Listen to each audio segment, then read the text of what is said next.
Hi hello welcome to our channel SRK properties and associates. నా పేరు Naveen Kumar. Please subscribe our channel, like, share and comment. ఈరోజు మనము చెప్పుకోబోయే topic వచ్చేసి best investment plan. Best investment plan వచ్చేసి మనకు 4 types ఉంటాయండి. నెంబర్ 1 వచ్చేసి ఫిక్స్డ్ డిపాజిట్. ఫిక్స్డ్ డిపాజిట్ వచ్చేసి మనం బ్యాంక్లో కానీ పోస్ట్ ఆఫీస్లో కానీ ఇన్వెస్ట్మెంట్ చేసుకుంటే మినిమం వచ్చేసి 11 to 12 years అయితే మనకు డబుల్ అయ్యే ఛాన్సెస్ ఉంటుందండి. సెకండ్ వన్ వచ్చేసి షేర్స్లో అండి. షేర్స్లో ఇన్వెస్ట్మెంట్ చేసుకుంటే మనకు ఎప్పుడు ప్రాఫిట్ వస్తుంది, ఎప్పుడు లాస్ వస్తుంది అనేది ఎవరు ఎక్స్పెక్ట్ చేయలేరు. నెంబర్ 3 వచ్చేసి గోల్డ్ అండి. గోల్డ్లో ఇన్వెస్ట్మెంట్ చేసుకుంటే మనకు మేజర్గా వచ్చేసి సెక్యూరిటీ ప్రాబ్లం అనేది వస్తుంది. ఫోర్త్ వన్ వచ్చేసి ల్యాండ్ అండి. ల్యాండ్ మీద ఇన్వెస్ట్మెంట్ చేసుకుంటే మనకు ఫ్యూచర్లో మంచి లాభాలు వచ్చే ఛాన్సెస్ ఉంటుందండి. అలాగే ల్యాండ్ అనేది మనము ఎక్కడికి మూవ్ చేయలేము, మనకు సెక్యూరిటీ పరంగా ఏ ఇష్యూ ఉండదు. సో మనం ల్యాండ్ మీద ఇన్వెస్ట్మెంట్ చేసుకుంటే మనకు రాబోయే కాలంలో మంచి లాభాలు వచ్చే ఛాన్సెస్ ఉంటుందండి.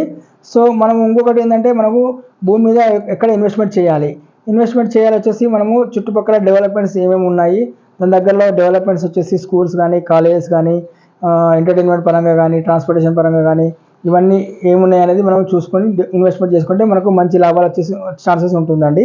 మనం ఎప్పుడైనా ఇన్వెస్ట్మెంట్ చేయాలనుకున్నప్పుడు మనం ఉంటున్న ప్లేస్ నుండి కాకుండా మనం దాని చుట్టుపక్కల డెవలప్మెంట్ చూసుకుంటే మాత్రమే మనం ఇన్వెస్ట్మెంట్ చేయడానికి స్కోప్ ఉంటుందండి. మనము ఇంటి దగ్గర చూసుకుంటే మనం ఎక్కడ కూడా ఇన్వెస్ట్మెంట్ చేయడానికి ఛాన్సెస్ ఉండదు. సో మనము డెవలప్మెంట్స్ పరంగా తీసుకుంటే మనకు వచ్చేసి దాని దగ్గరలో ఏమేమి కంపెనీస్ రాబోతున్నాయి, ఏ కంపెనీస్ ఉన్నాయి, ఇంకా నెక్స్ట్ వచ్చేసి స్కూల్స్ కానీ, కాలేజెస్ కానీ, ఎంటర్టైన్మెంట్స్ కానీ, ట్రాన్స్పోర్టేషన్ పరంగా తీసుకుంటే మనకు మేజర్గా వచ్చేసి 3 ఉంటాయండి. Road transportation, train transportation, air transportation. మనకు ఈ 3 ట్రాన్స్పోర్టేషన్ పరంగా తీసుకుంటే 3 వచ్చేసి మనకు ఎక్కడ అవైలబిలిటీ ఉంది అంటే మనకు షాద్నగర్, బాలనగర్, బెంగళూరు హైవే NH44లో మాత్రమే అవైలబిలిటీ ఉందండి. సో మనకు ఎప్పుడైనా ఇన్వెస్ట్మెంట్ చేయాలనుకుంటే మాత్రం షాద్నగర్, బాలనగర్ అనేది ది బెస్ట్ ఆప్షన్ అండి. సో అక్కడ డెవలపర్స్ పరంగా తీసుకుంటే మనకు మేజర్గా వచ్చేసి అక్కడ నాట్కో ఫార్మా కానీ, జాన్సన్ అండ్ జాన్సన్ కానీ, PNG కానీ, ఎల్వి ప్రసాద్ ఐ హాస్పిటల్ కానీ, అమెజాన్ కానీ, మైక్రోసాఫ్ట్ డేటా సెంటర్స్ కానీ, ఇలా నెంబర్ ఆఫ్ కంపెనీస్ ఉన్నాయండి. అలాగే రాబోయే కాలంలో చాలా కంపెనీస్ కూడా రాబోతున్నాయి. అలాగే వచ్చేసి మనకు ఇక్కడ డెవలప్మెంట్స్ పరంగా తీసుకుంటే ఇంకొకటి వచ్చేసి మనకు డివోషనల్గా స్టాచ్యూ ఆఫ్ ఈక్వాలిటీ ఉందండి, రామానుజాచార్యది.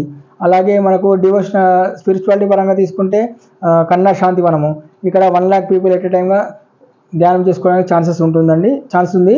అలాగే మనకు ప్రపోజ్ జూ పార్క్ 900 acresలో ఉందండి. 800 acresలో జూ పార్క్ అండ్ 100 acresలో అమ్యూజ్మెంట్ పార్క్ అండి. సో అలాగే టాలీవుడ్ యాక్టర్స్కి ఫామ్ హౌస్ చాలా ఉన్నాయి.